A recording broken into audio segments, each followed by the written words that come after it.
देखिए, आज के इस लेक्चर में अकाउंटिंग ऑफ पार्टनरशिप फर्म से संबंधित जो चैप्टर हमने इसके पूर्व आरंभ किया था, बेसिक फंडामेंटल्स ऑफ पार्टनरशिप, उससे संबंधित एक और क्वेश्चन हम आपके सामने लेकर आए हैं। क्वेश्चन कुछ इस तरह से है, Ram, Shyam and Govind are partners in a firm sharing profit in the ratio of 2:2:1. Their capitals as on 1st April 2019 are rupees 3 lakh, rupees 2 lakh and rupees 1,50,000 respectively.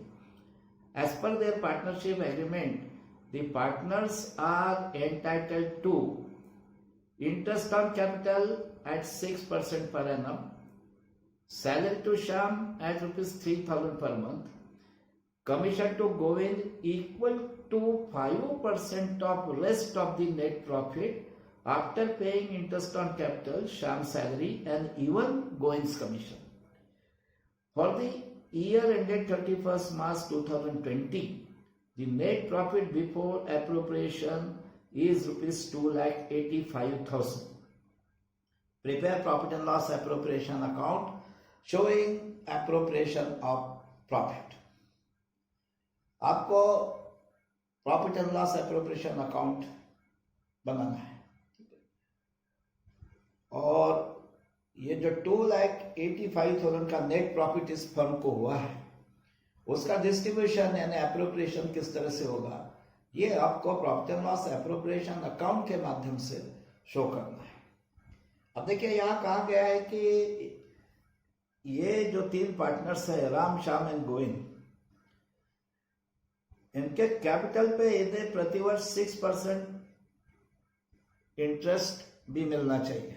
इनके एग्रीमेंट में कहा गया है कि इनके कैपिटल पे हर साल इनको 6% इंटरेस्ट मिलना चाहिए। श्याम नामक जो पार्टनर है, उससे 3,000 पर मंथ के अनुसार सैलरी मिलना चाहिए। और तीसरी जो प्रोविजन है उनके एग्रीमेंट में, वो कुछ इस तरह से है कि गोविंद नामक पार्टनर को कमीशन मिलना चाहिए और उसके कमीशन का अमाउंट आपको सीधा सीधा नहीं दिया है। उसके बारे में यह कहा गया है कि उसका कमीशन का अमाउंट सारे पार्टनर्स को नेट प्रॉफिट में से इंटरेस्ट ऑन कैपिटल पे करने के पश्चात और शाम को सैलरी पे करने के पश्चात और इवन खुद गोविंद का जो कमीशन है, वो कमीशन भी पे करने के पश्चात जो rest of the net profit है, मतलब इस सारे एप्रोप्रिएशन के पश्चात जो शेष रहने वाला प्रॉफिट है, कौन सा प्रॉफिट, ये जो नेट प्रॉफिट है 2,85,000 का, इसमें से सभी पार्टनर्स को इंटरेस्ट ऑन कैपिटल पे करने के पश्चात, शाम को सैलरी पे करने के पश्चात और इवन गोविंद का जो कमीशन है वो भी पे करने के पश्चात जो प्रॉफिट शेष रहने वाला है, उस प्रॉफिट के 5% के इक्वल गोविंद के कमीशन का अमाउंट है। वहां लिखा है commission to Govind's equal to 5% of rest of the net profit after paying interest on capital, Shyam salary and even Govind's commission. मतलब नेट प्रॉफिट से सभी पार्टनर को इंटरेस्ट ऑन कैपिटल, शाम को सैलरी और इवन गोविंद को भी कमीशन पे करने के बाद जो प्रॉफिट बचता है, उस प्रॉफिट के 5% के इक्वल गोविंद के कमीशन का अमाउंट है। अब ये गोविंद के कमीशन का अमाउंट का कैलकुलेशन थोड़ा यहाँ पे कठिन कार्य है, क्योंकि अब यहां समस्या यह है कि गोविंद का भी कमीशन पे करने के पश्चात प्रॉफिट कितना बचने वाला है, ये कैसे पता चले, क्योंकि जब तक गोविंद के कमीशन का अमाउंट अननोन है, वही हमें पता नहीं है, तब तक गोविंद को भी कमीशन पे करने के बाद कितना नेट प्रॉफिट शेष रहेगा वो कैसे बताया जा सकता है। और यहाँ गोविंद के कमीशन का अमाउंट नहीं दिया गया है, यह कहा गया है कि गोविंद को भी कमीशन देने के बाद सारे पार्टनर को नेट प्रॉफिट में से उनके कैपिटल पे इंटरेस्ट, शाम को सैलरी और गोविंद को भी कमीशन देने के बाद जो प्रॉफिट बचा रहेगा उसके 5% के इक्वल गोविंद के कमीशन का अमाउंट है। अब कैसा, गोविंद का कमीशन का अमाउंट ही नहीं पता है तो गोविंद को कमीशन देने के पश्चात कितना प्रॉफिट बचा रहेगा ये कैसे बताएंगे। और जब तक वो प्रॉफिट पता नहीं चलता गोविंद के कमीशन का, अमाउंट कैलकुलेट करना मुश्किल है। तो देखिए, मैं सबसे पहले बताऊंगा कि ऐसे केस में पार्टनर के कमीशन का अमाउंट किस तरह से कैलकुलेट किया जाता है। जब भी क्वेश्चन में ऐसा दिया होगा कि किसी पार्टनर को कमीशन पेएबल है और वो कमीशन का अमाउंट उसके खुद के कमीशन को भी पे करने के पश्चात जो नेट प्रॉफिट शेयर्स रहता है उसके ऊपर निर्भर है, उसके ऊपर आधारित है, ठीक है। तो फिर ऐसे केस में कमीशन किस तरह से कैलकुलेट करना है वो मैं अभी आपको यहाँ वर्किंग नोट में बताऊंगा। देखिए, यहाँ ये वर्किंग नोट बनाया गया है इस बोर्ड के ऊपर, ये मैं आपको समझा देता हूं। ये वर्किंग नोट है। देखिए, सबसे पहले हमें इस केस में क्या करना होगा कि गोविंद को कमीशन पे करने से पहले कितना प्रॉफिट रहेगा, मतलब नेट प्रॉफिट में से सभी पार्टनर को इंटरेस्ट ऑन कैपिटल और शाम को सैलरी पे करने के पश्चात जो प्रॉफिट बचा रहेगा उस प्रॉफिट को हम कहेंगे गोविंद को कमीशन पे करने से पहले का प्रॉफिट, मतलब net profit before paying Govind commission.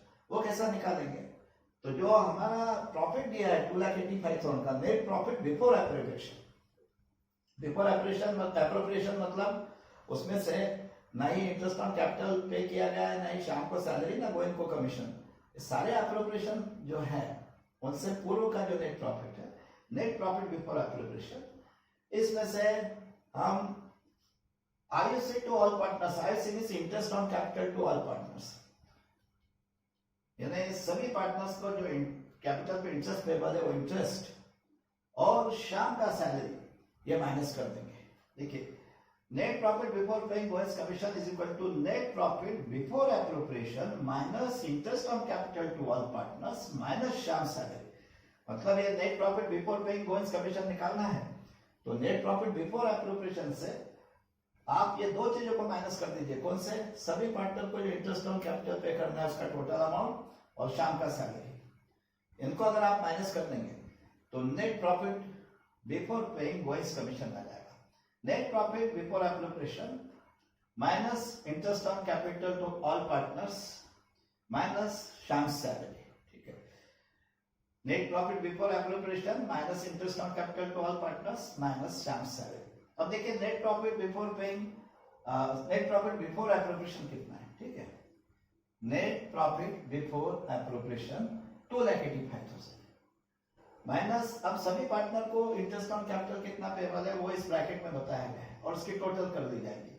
देखिए, फर्स्ट पार्टनर जो है राम, उसका कैपिटल है 3 लाख और यहाँ इंटरेस्ट ऑन कैपिटल का रेट दिया गया है 6%, तो 3 लाख का 6% 18,000 राम को उसके कैपिटल पे इंटरेस्ट पेबल है। शाम का कैपिटल बताया गया है 2 लाख, तो शाम के कैपिटल पे 6% से 12,000 का इंटरेस्ट पेबल है और जो गोविंद है उसका कैपिटल है 1,50,000, उसका 6% हो रहा है 9,000। तो ये तीनों राम, श्याम और गोविंद को 18,000, 12,000 और 9,000 का इंटरेस्ट उनके कैपिटल पे पेबल है, जिसको हमने एक ब्रैकेट में लिख दिया और ऐड कर दिया 18,000 प्लस 12,000 प्लस 9,000, तो ये total interest on capital to all partners आ जाएगा।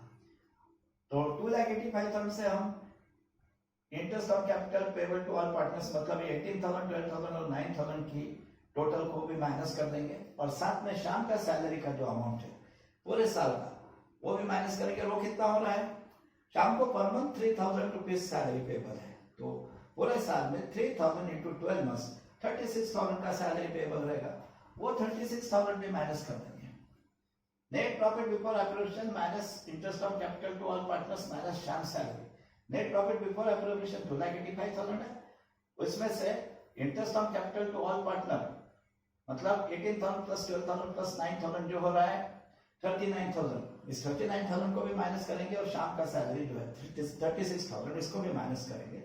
तो 2,85,000 से ये सारी चीजें माइनस करने के बाद मतलब ये 39,000 इंटरेस्ट, ये जो ब्रैकेट में जो अमाउंट लिखी है इनकी टोटल 39,000, ये और शाम के सैलरी का 36,000 माइनस करने के पश्चात जो अमाउंट बच रहा है 2,10,000, ये net profit before paying Govind's commission कहलाएगा।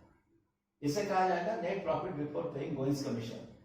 ठीक है, ये कहलाएगा net profit before paying Govind's commission. अब अगर आपको गोइंग का कमीशन कैलकुलेट करना है तो उसके लिए ये फार्मूला है, ये फार्मूला आप नोट कर लीजिए। Govind's commission is equal to net profit before paying Govind's commission, मतलब this 2,10,000 is net profit before paying goings commission. So net profit before paying goings commission मतलब 2,10,000 multiplied by rate of commission। अब यहाँ going को जो commission देना है उसका rate है 5%, तो rate of commission is 5 and upon 100 plus rate of commission. ठीक है, हम अब रेट ऑफ कमीशन 5 है तो 100 प्लस 5 यानी 105। ठीक है, फिर से एक बार लिख लीजिए, फॉर्मूला कैसा है, Govind's commission is equal to net profit before paying Govind's commission multiplied by rate of commission upon 100 plus rate of commission. Net profit before paying Govind's commission हमने अभी अभी कैलकुलेट किया हुआ है 2,10,000, तो ये 2,10,000 net profit before paying Govind's commission है multiplied by rate of commission. यहाँ क्वेश्चन में बताया है कि गोइंग को जो कमीशन देना है उसका रेट 5% है, तो ये rate of commission 5 upon 100 plus rate of commission, तो 100 प्लस 5 100। ठीक है, 100 plus 5 2,10,000 multiplied by 5 upon 100 plus 5। अब 100 प्लस 5 यानी वो हो गया 105, तो 2,10,000 मल्टीप्लाइड बाय 5 अपॉन 105। इसका अगर आप कैलकुलेशन करेंगे तो अमाउंट आता है 10,000। तो इसका मतलब गोइंग का कमीशन का अमाउंट 10,000 है। तो इस तरह से हमने गोइंग का कमीशन का अमाउंट भी कैलकुलेट कर दिया। इंटरेस्ट ऑन कैपिटल भी हमने देख लिया कितना आता है, और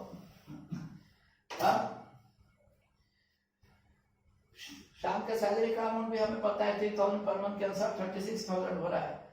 अब ये सारे कैलकुलेशन होने के पश्चात हम profit and loss appropriation account आरंभ करेंगे।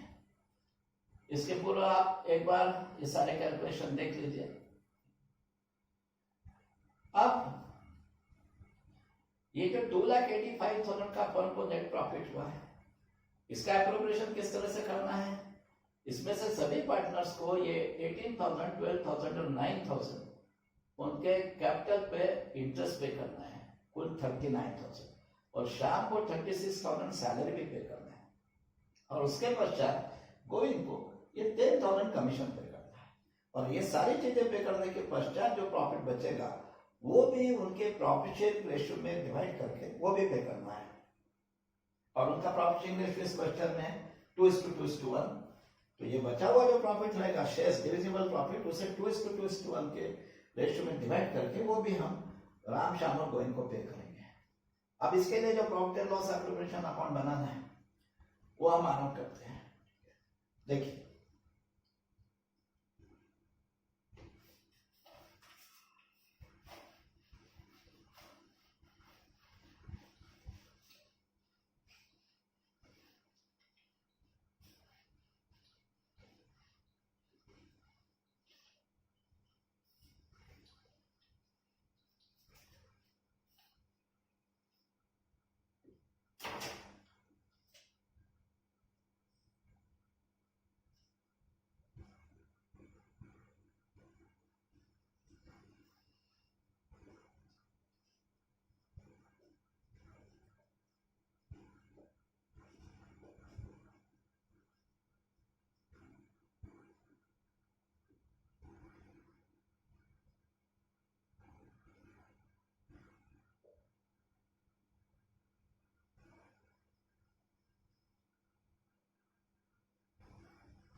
ये है आपका profit and loss appropriation account, ये उसकी डेबिट साइड।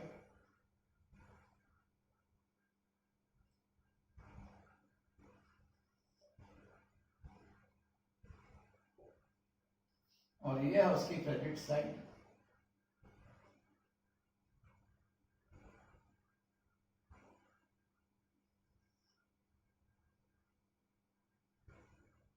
देखिए, अब मैंने बताया था आपको कि सबसे पहले क्या करना पड़ता है, ये जो नेट प्रॉफिट है बिफोर एप्रोप्रिएशन, जैसे 2,85,000, इसे profit and loss appropriation account के क्रेडिट में पोस्ट किया जाता है। ये असल में प्रॉफिट एंड लॉस अकाउंट का नेट प्रॉफिट है। इससे जब हम profit and loss appropriation account में ट्रांसफर करते हैं तब एंट्री होती है profit and loss account debit to profit and loss appropriation account. मतलब इसे profit and loss appropriation account के क्रेडिट में पोस्ट करना है। तो profit and loss appropriation account के क्रेडिट में पोस्ट करते समय इसे लिखा जाता है by net profit, by net profit 2,85,000। अब इसके पश्चात इस नेट प्रॉफिट का जो एप्रोप्रिएशन करना है, मतलब इसमें से जो जो चीजें पार्टनर्स को पे करना है वो सब डेबिट साइड में लिखनी पड़ती है। जैसे इसमें से सभी पार्टनर को इंटरेस्ट ऑन कैपिटल पे करना है। अब इंटरेस्ट ऑन कैपिटल का मैंने बताया था फर्म के लिए इंटरेस्ट ऑन कैपिटल एक्सपेंडिचर है, हम फर्म की दृष्टि से देखेंगे। और एक्सपेंडिचर डेबिट किया जाता है, debit all expenses, nominal account का रूल है। इसलिए फर्म इंटरेस्ट ऑन कैपिटल की जो इनिशियल एंट्री करती है उसमें interest on capital account debit होता है और सभी पार्टनर्स के कैपिटल अकाउंट उनको जितना इंटरेस्ट पेबल है उस अमाउंट से क्रेडिट होते हैं। Interest on capital account debit to concern partners capital account. लेकिन क्योंकि इस एंट्री में अब जैसे यहाँ कैसी एंट्री होगी, interest on capital account debit 39,000 to Ram's capital account 18,000 to Shyam's capital account 12,000 to Govind's capital account 9,000। लेकिन अब इस एंट्री में कहीं profit and loss appropriation account involve नहीं है, इसलिए इस एंट्री का posting profit and loss appropriation account में नहीं होगा। पर उसके बाद जब इस इंटरेस्ट ऑन कैपिटल के अमाउंट को profit and loss appropriation account में ट्रांसफर किया जाता है जिसे कहा जाता है क्लोजिंग एंट्री। वो एंट्री कैसे होती है, profit and loss appropriation account debit to interest on capital account. और इस एंट्री में profit and loss appropriation account involve है, वो डेबिट हो रहा है। तो फिर profit and loss appropriation account के डेबिट साइड में इस एंट्री में उसके अगेंस्ट में क्रेडिट होने वाला अकाउंट लिखा जाता है जो है इंटरेस्ट ऑन कैपिटल। तो हम यहां लिखेंगे to interest on capital account. और तो इंटरेस्ट ऑन कैपिटल अकाउंट लिखने के पश्चात इस इंटरेस्ट ऑन कैपिटल का इंटायर 39,000 का अमाउंट हम आउटर कॉलम में नहीं लिखेंगे, उससे पहले इधर कॉलम में बताना पड़ता है कि हर पार्टनर को कितना इंटरेस्ट मिल रहा है। जैसे राम को मिल रहा है 18,000 तो हम इधर कॉलम में राम के नाम के सामने लिखेंगे 18,000। श्याम को मिल रहा है इसमें 12,000 तो श्याम के नाम के सामने 12,000। और गोविंद को उसके कैपिटल पे इंटरेस्ट मिल रहा है 9,000 तो गोविंद के नाम के सामने 9,000। इस तरह इधर कॉलम में हर पार्टनर के नाम के सामने उसे कितना इंटरेस्ट मिल रहा है अमाउंट लिख के उसकी टोटल हम आउटर कॉलम में लिखेंगे जो हो रही है 39,000। इसके बाद में शाम को सैलरी भी पेबल है। अब उसकी भी एंट्री मैंने बताया था, शाम को जो सैलरी पे करेगी फर्म के लिए एक्सपेंडिचर है और उसकी एंट्री किस तरह से होती है, हम एक्सपेंडिचर डेबिट करते हैं तो फर्म अपने बुक में शाम सैलरी अकाउंट डेबिट करेंगे, Shyam salary account debit to Shyam's capital account. अभी इनिशियल एंट्री है शाम को सैलरी पे करने की, इसमें कहीं profit and loss appropriation account involve नहीं है। लेकिन इसे शाम सैलरी को जब हम इस शाम का जो सैलरी हम शाम सैलरी अकाउंट में डेबिट करेंगे उसको जब finally profit and loss appropriation account में ट्रांसफर करेंगे तो उस समय जो एंट्री होगी वो कुछ इस तरह से होगी, profit and loss appropriation account debit to Shyam salary account. अब इस एंट्री में इसे कहा जाता है क्लोजिंग एंट्री। इस क्लोजिंग एंट्री में profit and loss appropriation account involve है, profit and loss appropriation account debit to Shyam salary account और profit and loss appropriation account debit हो रहा है। तो ये profit and loss appropriation account इसके डेबिट में उसके अगेंस्ट में क्रेडिट होने वाला अकाउंट यानी शाम सैलरी अकाउंट का नाम लिखेंगे।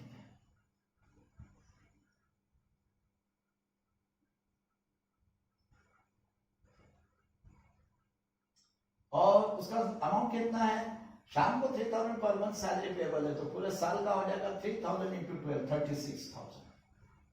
चलिए अब अभी हमने सारे कैलकुलेशन जो वर्किंग नोट में किए थे गोविंद का कमीशन ज्ञात करने के लिए, वो कैलकुलेशन बता रहे थे कि गोविंद को जो कमीशन पे करना है उसका अमाउंट है 10,000।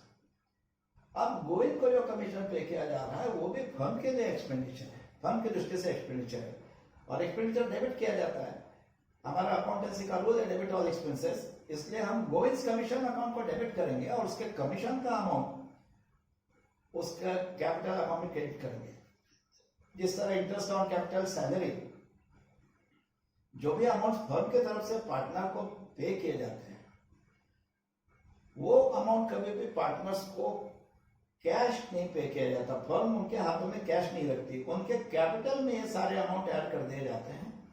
ठीक है, उनका कैपिटल बढ़ा दिया जाता है इतने अमाउंट से, उनके कैपिटल में सारे अमाउंट ऐड करके इन सारे चीजों को फिर से बिजनेस में री इन्वेस्ट कर दिया जाता है। तो आप जैसे कमीशन का अमाउंट जो है गोविंद का, वो भी उसे कैश पेमेंट नहीं करेगी फर्म, उसके कैपिटल में ऐड करेगी। अब कैपिटल में ऐड करेगी तो गोविंद का कैपिटल बढ़ेगा, इंक्रीज होगा। और कैपिटल अकाउंट्स का रूल है increase in capital credit. Capital अगर इंक्रीज होते हैं तो कैपिटल अकाउंट क्रेडिट होता है। अब कमीशन गोविंद के कैपिटल में ऐड करने के कारण गोविंद का कैपिटल इंक्रीज होगा, तो फिर गोविंद कैपिटल अकाउंट क्रेडिट होगा। अब गोविंद कमीशन अकाउंट डेबिट होगा, क्योंकि गोविंद को जो कमीशन पे करना है फर्म की दृष्टि से एक्सपेंडिचर है, एक्सपेंडिचर हम डेबिट करते हैं, तो गोविंद कमीशन अकाउंट डेबिट होगा। लेकिन इसके कारण गोविंद का कैपिटल इंक्रीज होने वाला है, और कैपिटल इंक्रीज होता है तो कैपिटल अकाउंट क्रेडिट होता है, इसलिए गोविंद कैपिटल अकाउंट क्रेडिट होगा। तो कुल मिला के एंट्री कैसी हो गई?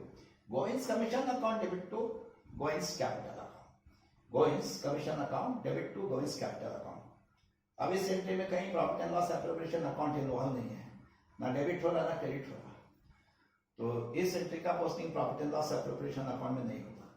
पर जैसे हमने इंटरेस्ट ऑन कैपिटल का अमाउंट जो इंटरेस्ट ऑन कैपिटल अकाउंट में डेबिट किया था, शाम सैलरी का अमाउंट जो शाम सैलरी अकाउंट में डेबिट किया था, इनको हमने बाद में क्लोजिंग एंट्री में profit and loss appropriation account में ट्रांसफर किया था।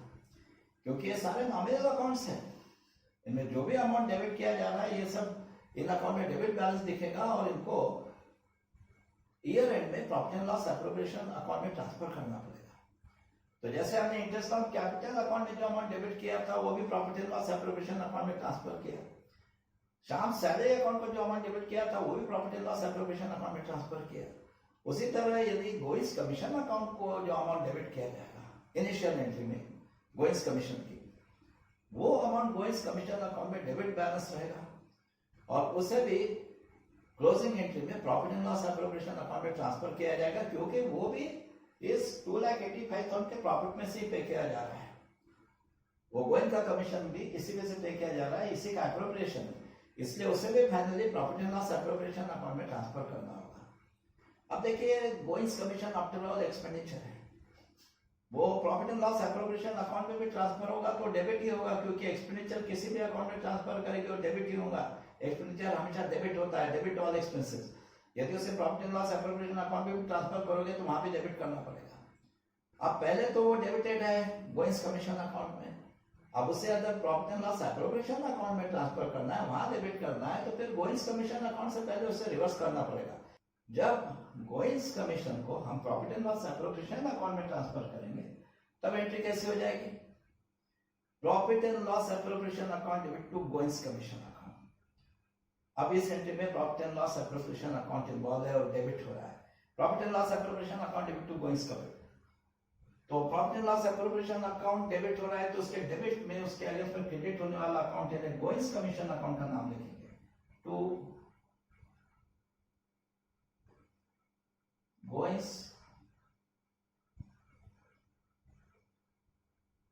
कमीशन अकाउंट, और गोविंद के कमीशन का अमाउंट 10,000 यहां लिख देंगे।